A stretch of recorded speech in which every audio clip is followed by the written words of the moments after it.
You are the way, the truth, and the life.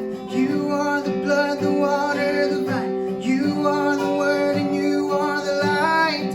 Only Jesus, only Jesus. You are the way, the truth, and the life. You are the blood, the water, the vine. You are the word and you are the light.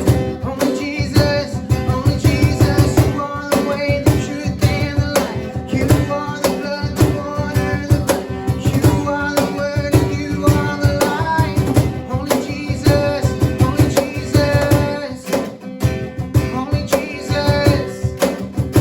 Who is true is light. Only Jesus Christ. Only Jesus. Only Jesus. Who is lifted high. Only Jesus Christ.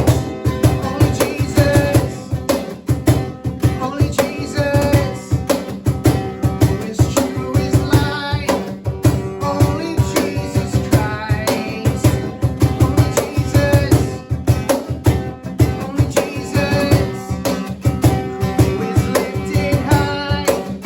Only Jesus Christ. Only Jesus. You are the way, the truth, and the life. You are the blood, the water, the vine. You are the word and you are the light.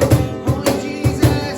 Only Jesus. You are the way, the truth, and the life. You are the blood, the water, the vine. You are the way, the truth, and the life. Only Jesus. Only Jesus. Hey guys, Gabe here. I just wanted to give you a quick word about adapting in a new chapter.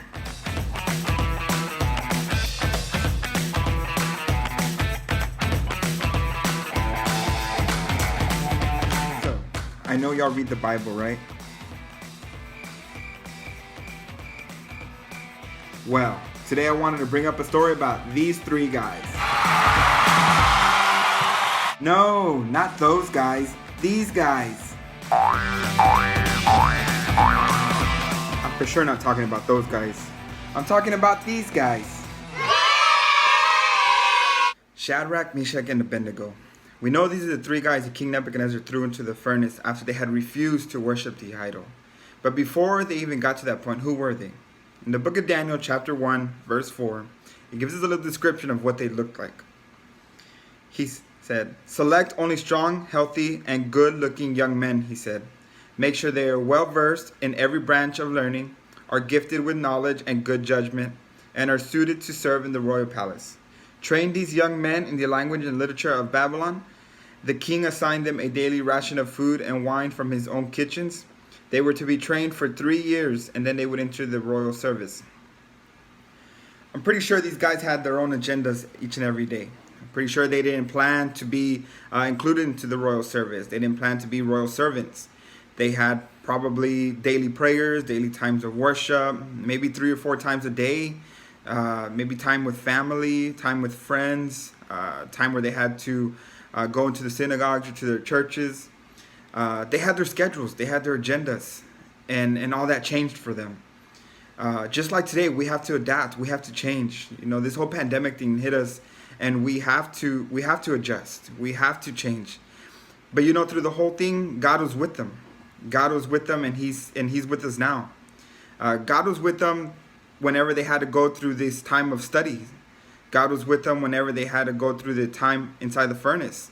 The Bible says it itself. In the same way, God's with us today. We're able to still worship Him. We're able to still pray to Him. We're able to still, feel how we feel about God each and every day. He's still with us, and He's never going to leave us. In the book of Hebrews, chapter 13, verse 8, we have another verse, and I want you to pay attention to this verse. It says, verse 8, "Jesus Christ is the same yesterday, today, and forever." I like the way that verse sounds because it reminds us that He's with us, first of all, everywhere we go, and He's never going to change. He's the only thing in our life that doesn't change. Every day we have new things that change. People get new cars, new jobs, new house. Maybe some people start attending a new church. Maybe people start attending church and they didn't before. There's always a change in your life. The way, the kind of food that you eat, the kind of service you get on your phone. There's always a change. The bars go up and down. It's never the same. There's always a change in everything that we do. But Jesus Christ remains the same. And it says, like it says, yesterday, today, and forever. If we go back to the book of Daniel, we're back to these three guys. I'm pretty sure God was the same for them. He was there for them whenever they prayed.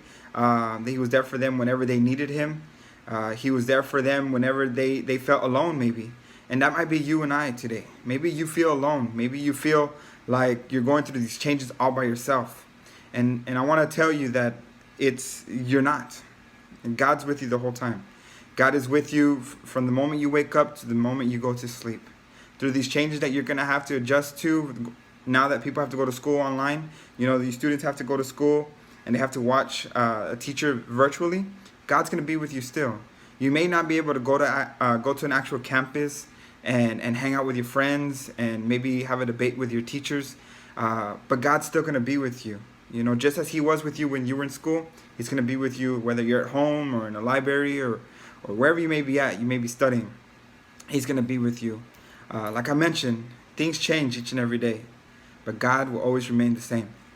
So I want to give you some encouragement. I want to give you just these verses so that you could get encouraged and understand and know, yes, there will be change, but God will still remain the same. Just as God was with them then, he'll be with you still today. We just thank you for watching, and we look forward to hanging out with y'all soon again. This change it won't last forever. We will be able to go back to church, and we will be able to go back to hanging out with our church family and our friends. So God bless you and take care.